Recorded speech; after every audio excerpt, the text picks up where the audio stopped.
Шындық үшін 8 жыл отырып келдім. Үйге оралған соң жайбарақат өмір сүремін деп ойлағамын. Бірақ ауылымда бір топ басбұзарлар басып алғаны белгілі болды. Олардың басшысы маған келіп, ақша төле, әйтпесе үйіңді өртеп жібереміз деді. Ол мені қорқат деп ойлады. Ол менің аймақта оның түсіне де кірмейтін азаптардан өткенімді білмеді. Шаңы шыққан автобус серіппелері сықырлап, жалғыз қалған бейнені артқа тастап, қара жолмен баяу үлбіп бара жатты. Мейірман ескі армиялық қапшығының бауын түзетіп терең дем алды. Мұндағы ауа мүлдем басқа, түрменің қапырық әрі қышқыл иісі емес, жусан аңқыған, күнге қызған, асфальт пен алыстағы өзеннің иісіне қаныққан қою ауа. 35 жас. Соның 8 жылы өмірден доғал пышақпен кесіп тасталғандай сызылып кетті. Ол өз қолдарына қарады. Жалпақ алақандар баяғыда жазылған, бірақ ізі қалған жұдырық сүйектері. Қалалық саябақта қыз баланы арашалап қалған сол бір күн жадында мәңгі сақталды. Прокурордың ұлы ол кезде ұзақ емделді, ал Мейірман орман кесуге кетті. Ол ауылға қарай бет алды. Бәтеңкесі құрғақ жерді сарт-сарт басады. Айнала көсілген егістік, бірақ олар күтімсіз қалып жабайланып кеткен. Бұрын мұнда қара бидай толқып, комбайндар гүрілдеп жататын, ал қазір жел тек қураған сорпытан айдайды. Береке ауылы оны тыныштықпен қарсы алды. Бірақ бұл жұрт жұмыстан соң демалатын берекелі тыныштық емес, сақтанған, үрейлі тыныштық еді. Қоршаулар қисайған, көптеген үйлердің терезелеріне қиғаштай тақтай қағылған. Анасының үйі ауылдың шетінде, дәл орманның іргесінде тұр еді. Ол ит еріп қалғанда шарбақ есігі аянышты шиқылдады. Ауланы адам бойындай қалақай басып кетіпті. Баспалдақта бүкірейген кішкене ғана кейуана эмальданған табақтағы қара құмықты тазалап отыр еді. Ана, деді Мейірман ақырын ғана. Анасы селк ете қалды, қолындағы табағы жерге түсіп қара құмық шіріген тақтайлардың үстіне шашылып қалды. Ол сенер-сенбесін білмей, боталаған жанарымен ұлына бір сәт қарап тұрды да, ақ деп екі қолын кеудесіне басты. Мейіржан, құлыным, тірі екенсің ғой. Оралдың ба? Ол ұлына қарай ұмтылды. Өзі сондай жеп-жеңіл, бейне бір қураған жапырақ секілді салмағы да жоқтай. Мейірман анасын құшағына алды, ескі жейдесінің сыртынан жауырынның сүйектері шығып тұрғанын сезгенде, тамағына өксік тірелді. 8 жыл бойы осы сәтті армандап еді. Міне, сол күнде туды. Бірақ қуаныштың дәмі аш еді. Анасы 8 жылға емес, 20 жылға қартайып кеткендей көрінді. Кеш әңгімемен өтті. Мейірман сөйлегеннен көрі көбірек тыңдады. Анасы ары-бері жүгіріп дастарханға барын қойды. Піскен картоп, тұздалған қияр мен нан. Балам, дастарханым жұтаң деп ренжімеші, деді ол кінәлі адамдай кейіппен ұлына шай құйып жатып. Қазір заман қиын болып тұр. Зейнетақы кешігіп жатыр ма? Деп сұрады Мейірман нанды бөліп жатып. Айнаш апа көзін төмен түсіріп дастарханның шетін шұқылай бастады. Жоқ, уақытында төлейді. Тек бізде қазір салық бар. Қандай тағы салық? Мейірман қабағын түйді. Мемлекеттік пе? Әттең, солай болсашы, деп күрсінді анасы, қабырғаның да құлағы бар дегендей сыбырға көшіп. Бірақ енді біздің қожайынымыз. Берік Қабанов, есіңде ме? Бұрын клубта төбелес шығарып, мектеп балаларының тиын-тебенін тартып алушы еді. Қазір ол барақ көтерілді, банда құрды, бәрін, фермерлерді де, дүкенді де, біз сияқты қарттарды да асына басып алды. Күзет үшін төлеу керек дейді. Кімнен күзеткен үшін? Мейірманның дауысы қатайып суық шықты. Өзінен өзі күзеткен үшін, деді анасы ашы күрсініп. Кім төлемейді, соның не тауығы жоғалады, не терезесі шағылады, тіпті одан да сорақсы болуы мүмкін. Мәмет шалдың жалғыз асыраушысы сиырын алып кетті. Мейірман жұдырығын түйгені сондай, саусақ сүйектері ағарып кетті. Демек ол біреуді арашалаймын деп түрмеде отырғанда, мұнда, бостандықта осындай шіріктер қаптап кеткен екен. Көп алама. Зейнетақының жартысын, балам. Ай сайын 5-ші жұлдызда оның адамдары аулаларда аралап шығады. Ертең дәл сол 5-ші жұлдыз. Ертең демек, Мейірман орнынан тұрып терезеге жақындады. Далада ымырт үйіріліп келе жатты еді. Ештеңе етпейді. Ана, мен үйдемін. Жатып демал. Түн мазасыз өтті. Мейірман ескі серпелі төсекте жатып, пештің мұржасында желдің қалай ұлғанын тыңдады. Әскерде шыңдалып, колонияда қатайған түйсігі босаңсуға жол бермеді. Ол адамдардың мұндай түрін жақсы білетін. Шақалдар олар тек топтасқанда және құрбаны әлсіз әрі қорыққан кезде ғана мықты. Таң әтештің шақыруымен емес, қозғалтқыштың гүрілімен басталды. Үйдің жанына шаңы аспанға шығып, терезелері қап-қара қымталған, жол талғамайтын көлік тоқтады. Көліктен 3 адам түсті, екеуі спорттық костюм киген. Көздері бос, аузында сағызы бар мығым жастар. Үшіншісі жасы үлкенірек, жуан мойнында алтын алқасы бар, жанары ойнақшыған біреу. Бұл барақ емес, соның жай ғана қолшоқпары, алым-салық жинаушысы еді. Мейірман босағаға шықты. Үстінде майка мен әскери шалбар, жалаң аяқ, сабырлы әрі еркін тұрғанымен, ішіндегі серіппе әлдеқашан ширығып үлгерген. Ал кемпір, дайынсың ба? Деп айғайлады үлкені Мейірманға қарамай-ақ. Салығыңды әкел, уақытты қыз. Анасы сеңіз ішінде түйіншектегі тиындарын сыңғырлатып әбігерге түсті. Мейірман оның жолын қолымен бөгеді. Жасырып қой, ана, ешкім ештең алмайды. Ол баспалдақтан түсіп бандиттердің алдына тұрды. Олар бір-біріне қарап қарқылдап күліп жіберді. Оппа, қорғаушы табыла қалыпты ғой, деді үлкені аяғының астына түкіріп. Сен кімсің, ағатай? Туыссың ба? Әлде өмірден түңілдің бе? Мен ұлымын, деп байсалды жауап берді Мейірман. Және мен осында тұрамын. Ал сендер мұнда артықсыңдар. Көліктеріңе мініңдер де, тайып тұрыңдар. Бұл ауылдан сендерді екінші көрмейтін болайын. Күлкі сап тыйылды. Басшысы Мейірманның десін баспақ болып жақын келді. Бірақ ол селт етпеді. Естіп тұрсың ба, еркек, сен жағдайды түсінбеген сияқтысың. Бұл барақтың жері. Мұндағы әр тас бізге қарыздар, ал сен мына өр көкіректігің үшін қазір тістеріңмен бөлек төлейсің. Спорттық киімдегілердің бірі осыған дейін арқасына жасырып келген битасын үйіріп, алға қарай бір адым жасады. Қимылы тым шұғыл еді, бірақ Мейірманға бәрі баяулатылған кадр сияқты көрінді. Жалт беріп шетке шықты, қолдан шап беріп ұстады, сүйектің шытырлаған дыбысы шықты. Битасын түсіріп алған жігіт қайырылып кеткен білегін құшақтап, тізерлей құлады да, жан дауысы шыға бақырып жіберді. Екіншісі пышақ суырмақ болып еді, бірақ тізесінен қатты соққы жеп, ауа жетпей екі бүктеліп қалды. Топ басшысы шегіне бастады, оның өңі қуарып кетті. Жай ғана ауыл адамынан мұндай қарымтаны күтпеген еді. Сен не істеп жатсың? Кімге соқтыққаныңды білесің бе? Барақ сені асфальтқа қосып илеп тастайды. Барағыңа жеткізіп қой. Мейірман ақырын сөйлегенімен әр сөзі тас болып тиіп жатты, дүкен жабылды. Сендердің біреулеріңді менің үйімнің немесе басқа бір қарттың маңынан тағы бір көрсем, әңгіме басқаша болады. Тайып тұрыңдар. Ол битаны көтеріп алып, бандиттің аяқ астына бар күшімен жерге қадап жіберді. Анау селк ете қалды да, ыңырсыған сыбайластарын сүйрелеп көлікке қарай тұра ұмтылды. Жол талғамайтын көлік қоршауды қиратып кете жаздап, орнынан жұлып кетті. Анасы босағада ақ шүберектей боп қуарып тұр еді. Мержан, енді не болады? Олар қайтып келеді ғой. Бізді өртеп жібереді. Қорықпа, деді ол жақындап келіп анасын құшақтап. Мен осындамын. Бәрін өзім реттеймін.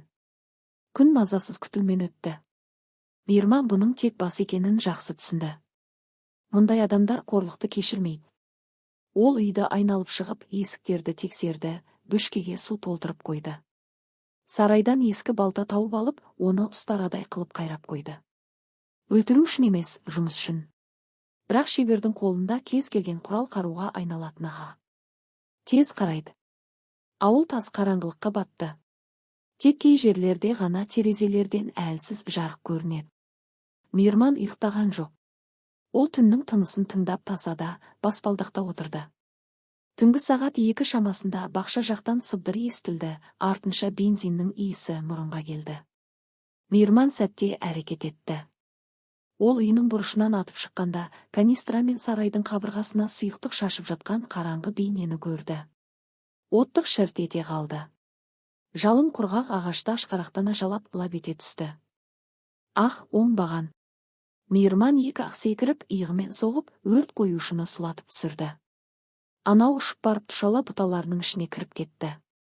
Сарай лаулап сала берді, от жоғары өрлеп барады. Мейірман дайын тұрған сулы шелекті алып қабырғаға шашты. Сосын тағы біреуін. Бағына қарай дер кезінде байқап қалды, өрт әлі күш алып үлгермеген екен. Өрт қоюшы өрмелеп қашпақ болды, бірақ Мейірман оның аяғын ауыр бәтеңкесімен басып үлгерді. Қайда жиналдың? Ол жігітті жағасынан жұлқып көтеріп алды. Бұл жергілікті көздері қорқыныштан ойнақшыған өспірім бала екен. Мейіржан аға, өтінемін, тиіспеңізші, мені мәжбүрледі. Кім? Барақтың тақырбас көмекшісі. Егер өртемесең, өзіңді мүгедек қыламыз деді. Мейірман оны жиіркенішпен итеріп жіберді. Қазір тайып тұр да, сол тақырбасына айт, мен оның артынан бара жатырмын. Сарайды сөндірудің сәті түсті, бірақ бұл соңғы тамшы. Олар шектен шықты. Анасы ұйықтап жатқан үйді өртемек болды. Енді бұл нағыз соғыс. Өрттен кейінгі таң бұлыңғыр атты.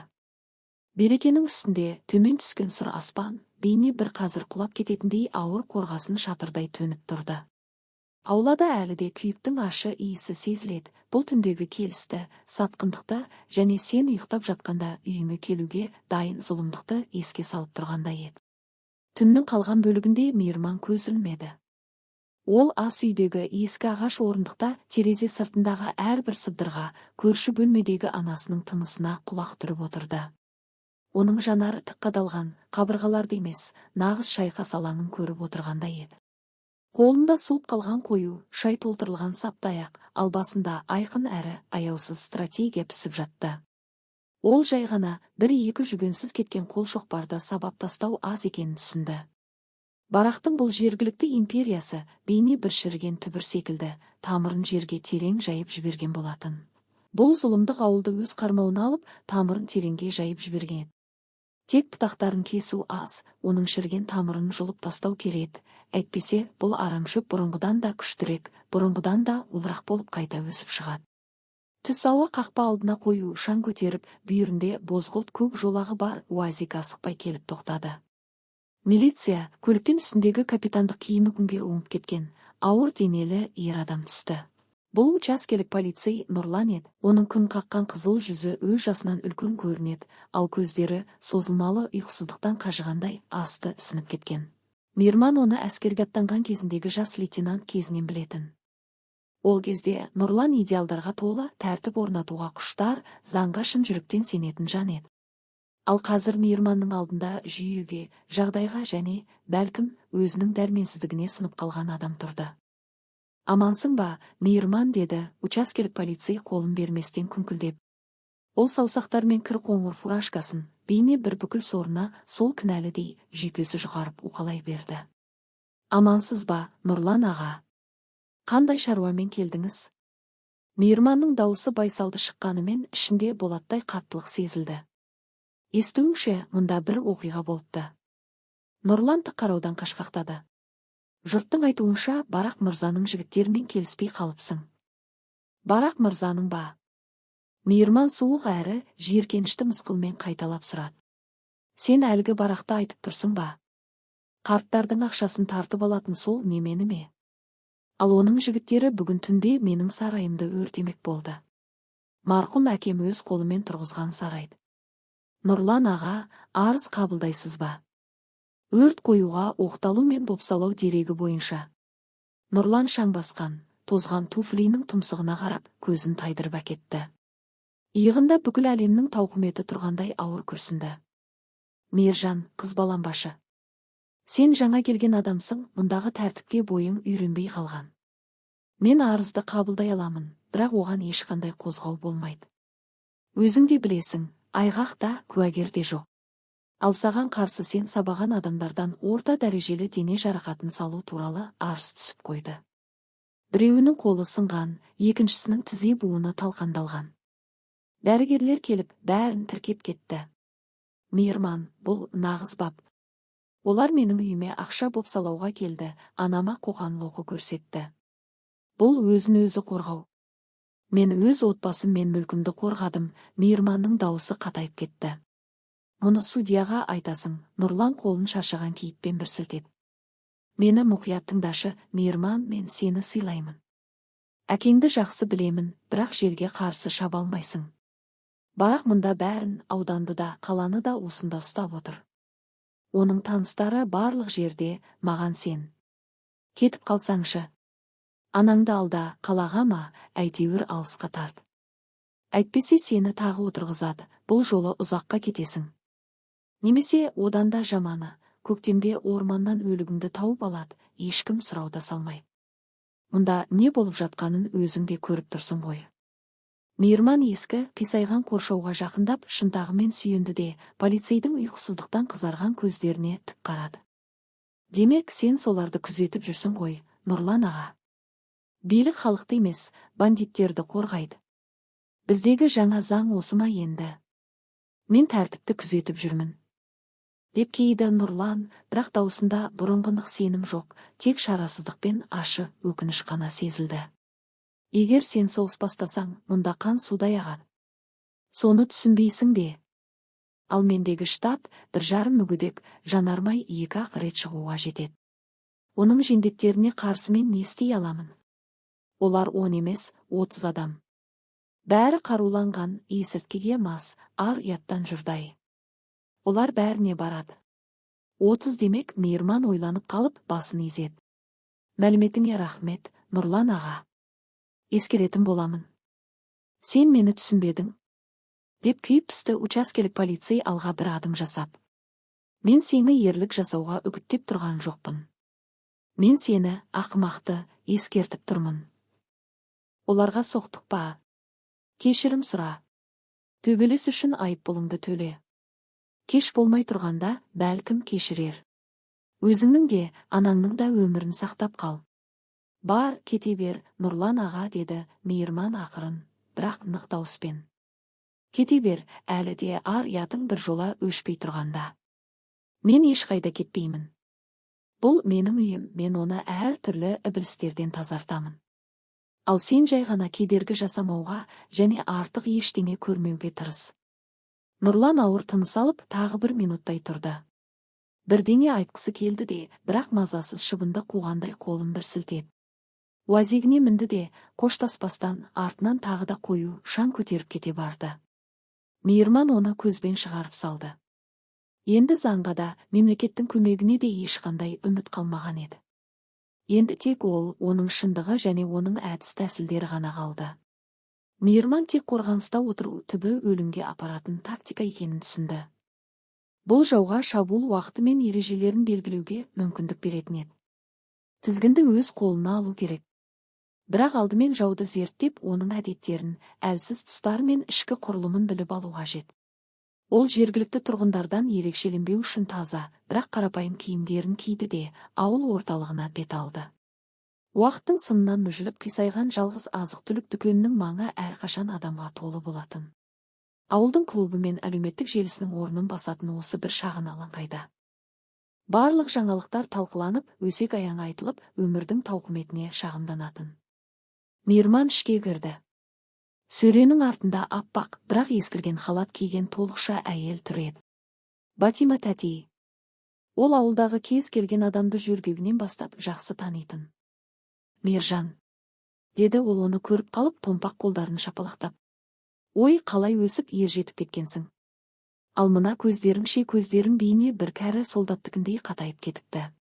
Мейірман жымиды, бірақ ол жымис ерінің ұшына ғана ілінген селқостау еді. Бір бөлке жаңа піскен нан, бір қорап шай, бірнеше құты консерві сатып алды. Ақшасын төлеп жатқанда, дүкен есігі қайтадан айқара ашылып, ішке әлемнің қожайындай 2 адам кірді. Тағы да сол өр көкірек спорттық костюмдер, тақырланған желкелер, бош жылтыр алқалар мен асқан менмендікке толы көзқарастар. Олар алдында тұрған кемпірлерді иықтармен қағып соғып, кезексіз өтіп кетті. Әжейлер болса, байқалмауға тырысып, бірден сөрелерге қарай ығыса берді. Естіп тұрсың ба, шеше? 1 блок темекі, 3 бөтелке арақ бер. Ең қымбатынан, барақ жақсы көретінен болсын. Сосын шұжықтың да ең тәуірін бер, деді біреуі Батима тәтейге қарамай қақырып. Балаларым-ау, кезек қой, деді Батима тәтей кінәлі адамдай жасқана сөйлеп. Неменеге кезек? Біз жұмыстамыз, Батима тәтей. Тезірек қимылда. Барақ күткенді ұнатпайды деп екіншісі сөреге тақап келіп сөзді қысқа қайырды. Ол тіпті ақша төлеуге де ниетті емес еді. Ол жай ғана сөренің артына өтіп, тауарларды үлкен полиэтилен пакетке ашқарақтана сала бастады. Батима тәтей екі қолын түсіріп, дәрменсіз күйде тұрып қалды. Жанарында ыза мен шарасыздықтың жасы мөлтілдеп тұр еді. Дүкендегі жұрт, бейне бір бұйрық берілгендей, бастарын төмен түсіріп, көзге түспеуге тырысып, иықтарын ішіне тартты. Бірақ бәрібір көз қиығымен не болып жатқанын бағып тұрды. Мейірман бандит жаңа ғана бірнеше құтыны құлатып кеткен сөреге өз заттарын ұқыптап қойды. Орында қой, деді ол жайбарақат қана. Бірақ дүкеннің ішіндегі өлі тыныштықта әр сөзі нық әрі анық естілді. Қолына қымбат коньяк шөлмегін ұстап тұрған бандит кілт тоқтады. Өз құлағына өзі сенбегендей асықпай артына бұрылды. Не дедің, еркек? Сен кімсің, сонша батырсың ба? Мен арақты орнына қойда, бәр сияқты кезектің соңына тұр, дедім. Есік алдында тұрған екінші бандит қалтасындағы пышағына қарай қолын созып, Мейірманға қарай жақындады. Мынау әлгі тақырбас айтқан неме ғой, деп сыбырлады ол сыбайласына. Бірақ ол сыбыры бәріне естіліп тұрды. Біздің жігіттерді жайратқан жынды осы. Жалғыз батыр десеңші, деді біріншісі сөре артынан шығып жатып. Оның қолында көбелек пышақ жарқ ете қалды. Түтігіп тұрған шамның жарығында пышақ жүзі суық шағылысты. Қане, көрсетші, аймақта, зонада не үйренгеніңді? Өнеріңді көрсет. Мейірман күтіп тұрмады. Арақашықтық өте жақын еді, ол осы басымдықты пайдаланып кетті. Ол қолын сермеп жатпастан, қарсыласының жіліншігінен теуіп кеп қалды. Соққы тиген бойда ол ауырсынудан иегі бүктеліп тепе-теңдігін жоғалтты. Мейірман сол сәтте-ақ алақанымен оның иегінен періп қалды. Бандиттің тістері қақпан жабылғандай тақ ете қалды да, орылған шөптей сұлап түсті. Қолындағы пышағы линолеумге сыңғырлап құлады. Екіншісі артынан тап бермек болып еді, бірақ Мейірман өкшесімен керемет жылдамдықпен бұрылып, оны күн санау тұсынан дәл әрі жойқын соққымен қарсы алды. Ананың тынысы тарылып, көздері шарасынан шығып кете жаздады. Бандит қақ бөлінгендей бүгіліп қалды. Мейірман оны жағасынан шап беріп ұстап, бар күшімен есікке қарай итеріп жіберді. Денесі тигенде ағаш есік топсасынан шығып кете жаздап, айқара ашылды. Досымды алда, табаныңды жалтырат, деді Мейірман, ауа жетпей қалбалақтап, енді ғана есін жия бастаған біріншісінде артынан лақтырып жіберіп. Және бәріне айтып бар, бұл дүкенде өзіне өзі қызмет көрсету аяқталды. Бұдан былай алған нәрсесінің бәріне бәрі төлейді. Барақ үшін тегін олжа бітті. Ол сөреге қайта оралғанда, дүкен ішінде құлаққа ұрған танадай тыныштық орнады. Жұрт жаңа ғана болған оқиғаға сенер-сенбесін білмей, оған бақырайып қарап қалыпты. Содан соң біреуі ақырын ғана шапалақ ұрды. Артынша тағы бірі қосылды, соңынан қолдау білдірген айғайлар естіле бастады. Рахмет, балам, деп сыбырлады Батима тәтей көз жасын сүртіп. Бірақ олар енді дүкенді өртеп жібермей ме? Немесе бізді осы үшін жазаламай ма? Үлгермейді, деді Мейірман сатып алған заттарын жинап жатып, нық дауыспен. Егер байқап көрсе, оңбай өкінеді. Олар орман кесу орнынан бөлек тағы қайда жиналады? Көліктермен тонаған мүліктерін қайда жасырады? Анау шеттегі ескі совхоз гаражында элеватор болған жерде, деді Батима тәтей батылданып, сыбырлап қана. Сол жерде көліктері тұрады, тонаған астықты, техниканы да сонда сақтайды. Ол жаққа ешкім аяқ баспайды. Түсінікті, рахмет, Батима тәтей. Бұл өте құнды мәлімет. Дүкеннен шыққан соң, Мейірман ағаш тасасынан өзіне таңырқай қарап тұрған 12 жасар баланы байқады. Бұл көршінің ұлы, пысық әрі әуес қой Бақытжан еді. Мейіржан аға, сіз оларды қалай соқтыңыз? Көрсетті де, сұлай кетті.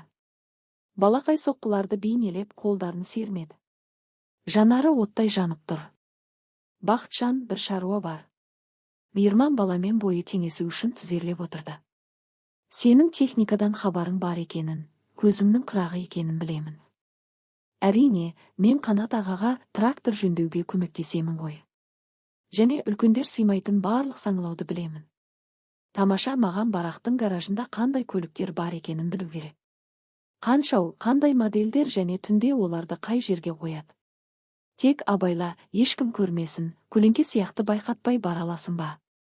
Бұл өте маңызды. Қолымнан келе. Мен ниндзя сияқтымын. Баланың көздері тапсырманың маңыздылығынан ұшқын атты. Ал сіз оларды да әлгі жойып жібересіз бе? Тек қарап кел де, маған айт. Сені ешкім байқамасын. Ешкім, түсіндің бе? Түсінікті. Бақытжан басқа нұсқау күтпестен, жақын маңдағы тар көшеге сүңгіп, зымырай жөнелді. Кеш батқанда Бақытжан алқынып, бірақ мәз-мейрам болып Мейірманның үйіне жүгіріп келді. Мейіржан аға, олардың гаражында 3 джип тұр. 1 гелик және 2 Тойота, бәрі қап-қара, терезелері қымталған. Тағы астық таситын жүк көлігі бар. Күзетте 2 адам мен 1 ит жүр. Бірақ ит кәрі екен, ұясында ұйықтап жатады. Ал олар бүгін кешке тойлатпақшы. Тақырбас фургон мен көп ішімдік әкелгенін көрдім. Жарайсың, жауынгер, Мейірман баланың шашынан сипап, алақанына кәмпит салды.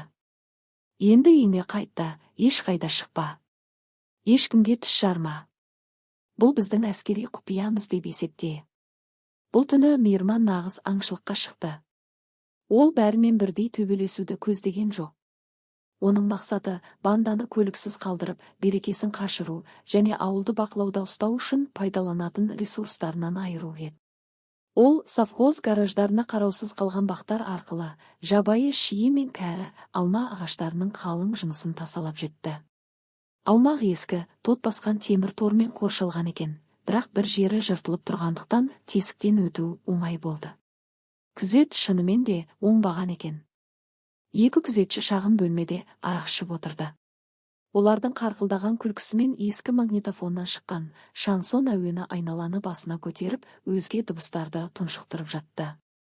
Екіншісін алдарқату айласымен қолға түсірді. Шетке қарай ауыр тас лақтырды.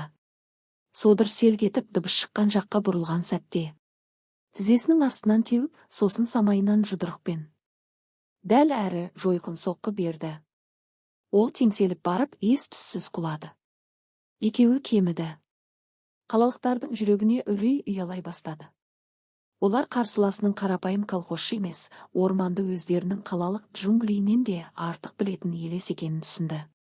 Көліктерге шегінеміз, деп бұйырды Алмас, оның дауысы енді бұрынғыдай нық емес еді. Шегінеміз, мұнда бізге істейтін дәнеңе жоқ. Бірақ көліктердің жанында оларды тағы бір тосын сый күтіп тұр еді. Мейірман олар орманда сенделіп жүргенде үлкен айналым жасап көліктеріне бірінші жетті. Ол өзімен бірге алып жүретін аңшы пышағымен қос ладаның да радиаторларын тесіп тастады. Ол жерден салқындатқыш сұйықтық, антифриз, сорғалап аға бастады. Бандиттер алқынып, зәрелері ұшып орманнан шыққанда, Мейірман олардың алдынан шықты. Ол ай жарығында асқан салқын қандылықпен қолына орманда тауып алған мықты мен таяғын ұстап тұр еді. Оның тұлғасынан суық әрі есептелген қауіп сезілді. Жолдан адасып қалдыңдар ма, балақайлар? Деп сұрады ол, дауысы түнгі тыныштықта жаңғырып. Алмас тапаншасын суырып алды. Оның жүзі ашу мен қорқыныштан тырысып кеткен. Өл оңбаған. Ол шүріппені басты, бірақ оқ Мейірманның қасынан сықырып өтіп, 1 метрдей жерде топырақты бұрқ еткізді. Қараңғыда адреналин мен үрейден қолдарың дірілдеп тұрғанда қозғалып бара жатқан нысанаға. Әсіресе алдыңда елес адам тұрғанда дәл тигізу оңай емес. Мейірман нысанаға ілікпеу үшін иректей алға ұмтылды. Екінші оқта мүлт кетті, ал үшіншісі атылғанда жоқ. Мейірман жақын келіп, таяқпен қаруды қағып жіберіп, Алмасының тапанша ұстаған саусақтарын сындырып жіберді. Содан соң кеудеден тынысты тарылтатын жойқын соққы беріп, жалдамалылардың командирін сұлатып түсірді. Қалған жалдамалылар өздерінің тәжірибелі әрі қорықпайтын басшысының қоян қолтық айқаста қалай оңбай жеңілгенін көргенде жүректері шайлығып қалды. Олар әлі 4 еді. Бірақ жауынгерлік рухтары мүлдем жойылып кетті. Олар көліктеріне қарай тұра ұмтылып, қозғалтқыштарын от алдырғанымен тесілген радиаторлардан бу-бұрқ етіп көліктері бірден қызып, өшіп қалды. Жаяу жүрген денсаулыққа пайдалы, деп айғайлады олардың артынан Мейірман. Қалаға дейін жол алыс, тезірек жүгіріңдер, бәлкім үлгерерсіңдер. Бандиттер көліктері мен жаралы командирлерін тастап, артына қарамай, осы орманнан, осы адамнан тезірек алыстау үшін жол бойымен қаша жөнелді. Мейірман оларды қуған жоқ. Ол жерде жатқан, сынған саусақтарын ұстап бүрісіп жатқан қарауылға жақындады. «Сені кім жалдады?» «Берік пе?» деп сұрады Мейірман, жерде жатқан тапаншаны бәтеңкесімен басып тұрып. «Кетші ары!» деп сыбырлады жалдамалы жендет тістеніп. «Дұрыс емес жауап». Мейірман оның сынған қолын бәтеңкесімен сәл ғана басты. Қарауыл ауырсынудан шыңғырып жіберді. «Ия, Берік. Ол сенің көзіңді жойып, басыңда келуді бұйырды. Ол қазір қайда?» «Үйінде, біздің хабарымызды күтіп отыр. Сені өлді деп ойлайды». Званда Мейірман оның қалтасынан түсіп қалған телефонды ұсынды. «Бәрі таза, мені өлді деп айт. Ақшаны алуға бара жатырмыз де. Егер бірдеңе білдірмек болсаң, мен бірден сеземін. Егер звандамасам, мені өлтіресің бе?» «Мен қаншер емеспін, қарауыл, мен олар сияқты емеспін. Бірақ звандамасаң, мен сені осында ағашқа байлап кетемін. Ал биыл бұл жақтың қасқырлары аш, олар сенің командир екеніңе қарамайды».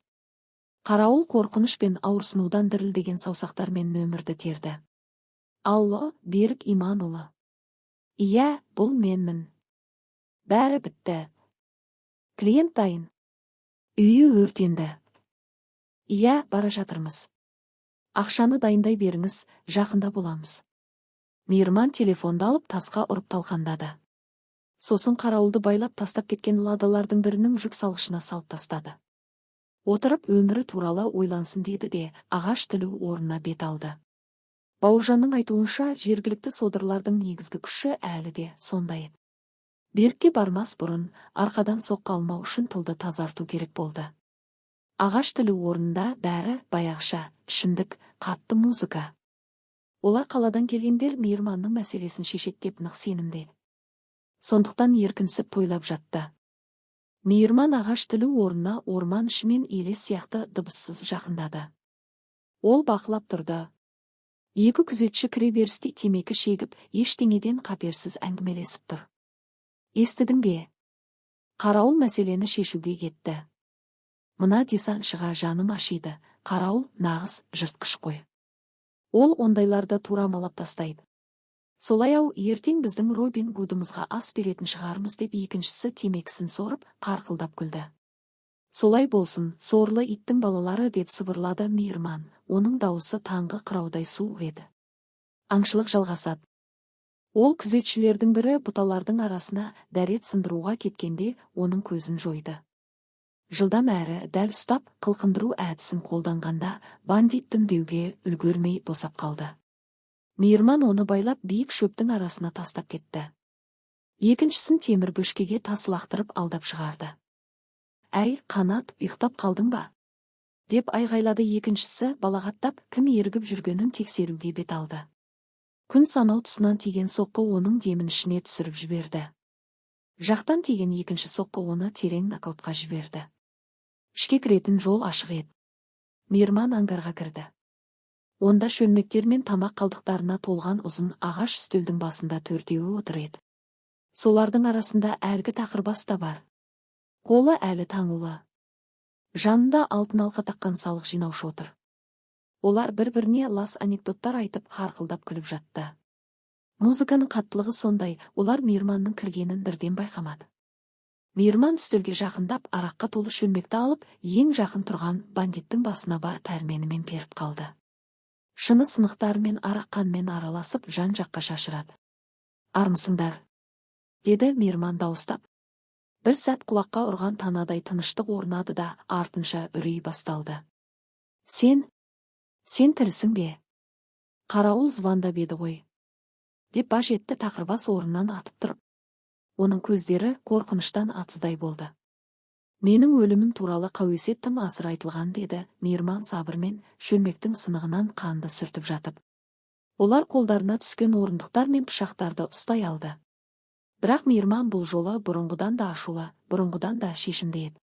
Ол нағыз жою машинасындай қимылдады.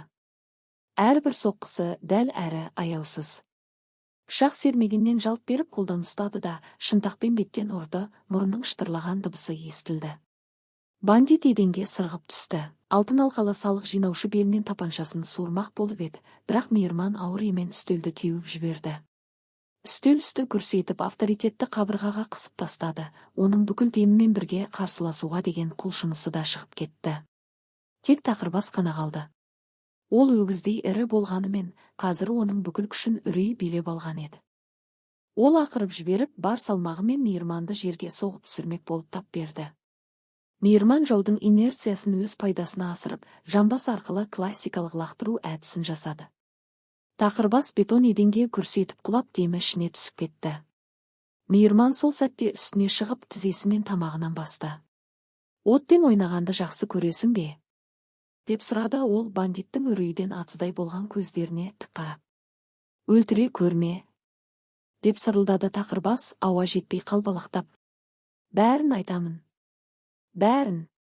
Мен онсыз да бәрін білемін. Берік сендерді есеп беруге күтіп отыр. Ендеше бәріміз бірге барамыз. Мейірман төртеуін де әдістеп байлап ыңырсыған күйі қалдырып, өзі сол маңдағы сарайдан ескі фургонды шығарды.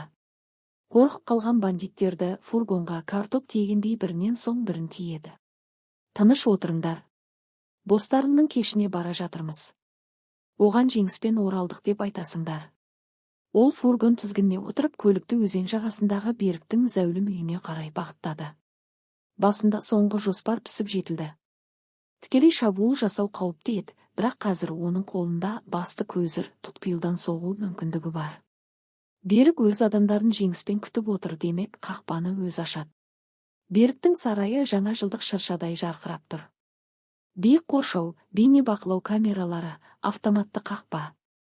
Мейірман қақпа алдына келіп тоқтады да, зәресі ұшқан тақырбас үйреткен шартты белгіні берді.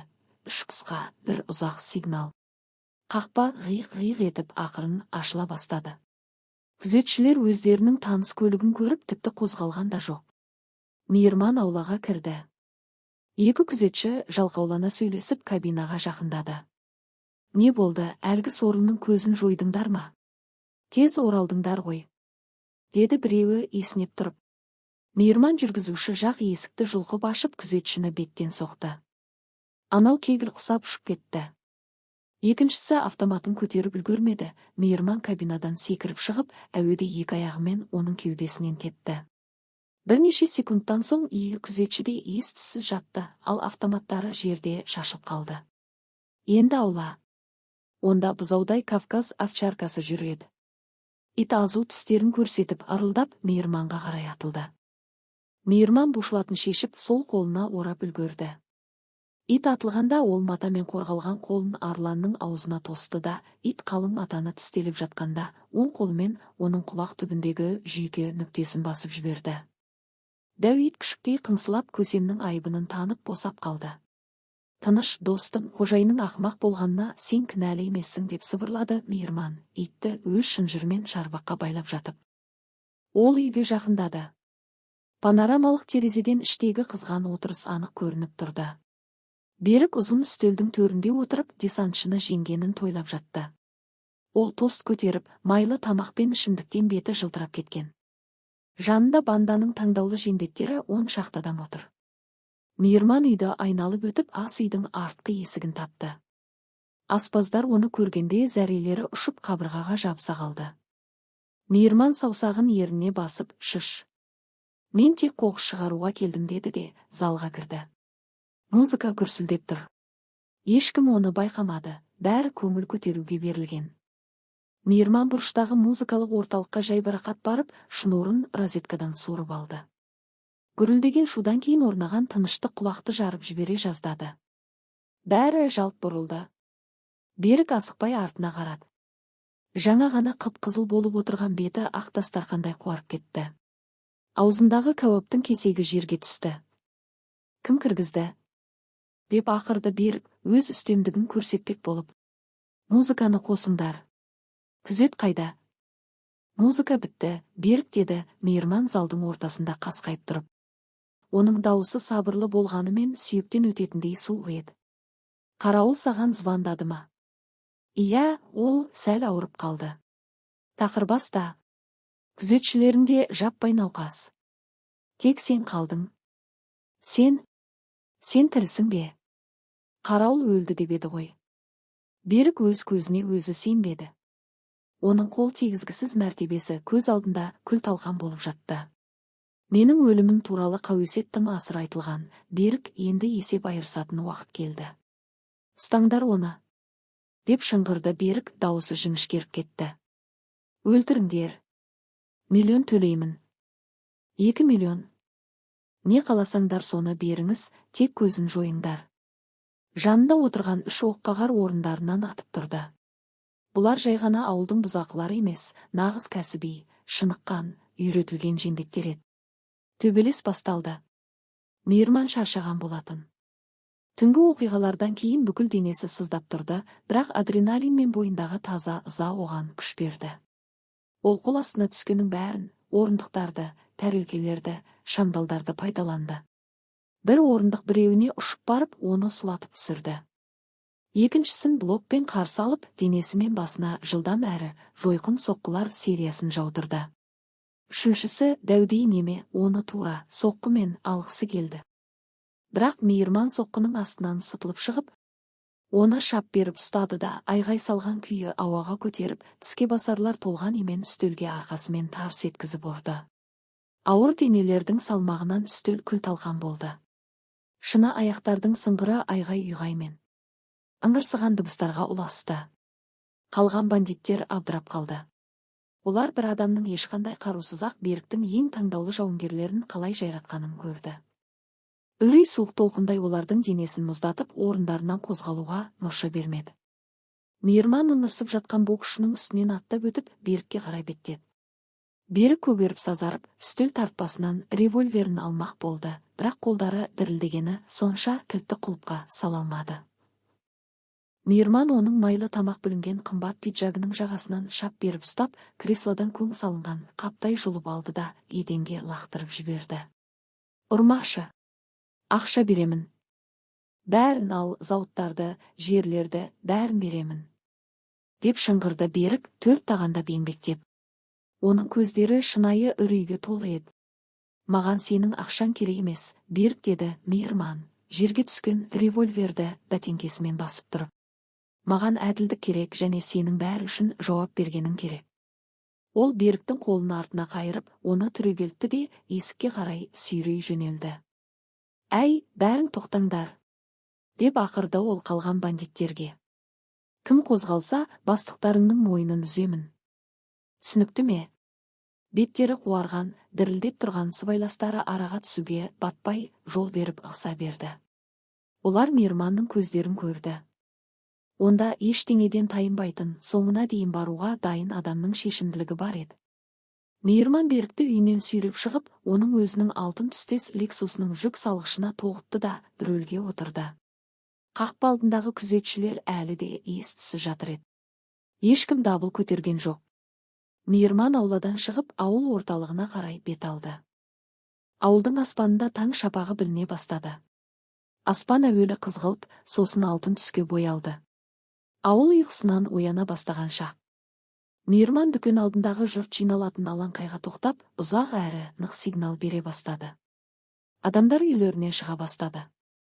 Ерекше дыбыстан шошыған, ұйқылы ояу жұрт қожайынның таныс әрі қымбат көлігін көргенде қызығушылықпен үрей аралас сезіммен жақындай түсті. Мейірман көліктен түсіп, жүк салғышты ашты да, соққыдан езілген, ыңырсыған Берікті суырып алып, жұрттың алдына шаңға лақтырып жіберді. Уа, қалай? Мейірманның дауысы ширығудан сәл қарлығып шықты. Ол тамағын кенеп алып, әр сөзі әрбір адамның құлағына жететіндей қаттырақ жалғастырды. Міне, сендердің қорқыныштарың. Сендерді жылдар бойы тонаған, қорлаған, үрейде ұстаған адам осы. Қараңдар оған. Берік жеңмен мұрнын сүртіп, еңіреп, тізерлеп еңбектеп жүрді. Оның қымбат костюмі лай-лай, беті сіп дақ-дақ болып кеткен. Кешіріңдер, ағайын, кешіріңдер, мені шайтан азғырды. Енді қайталамаймын, деп мүсәпір күйге түсті.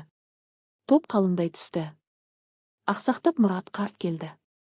Мәдина тәтей алжапқышымен сулы көзін сүртіп жетті. Маймылдай пысық Бауыржан жүгіріп келді. Тіпті учаскелік полицей Серіктей осының бәріне үреймен, бірақ сонымен бірге жасырын жеңілдікпен қарап, аяңдап жетті. Мына адам сендердің өмірлеріңді ұрлады, деді Мейірман.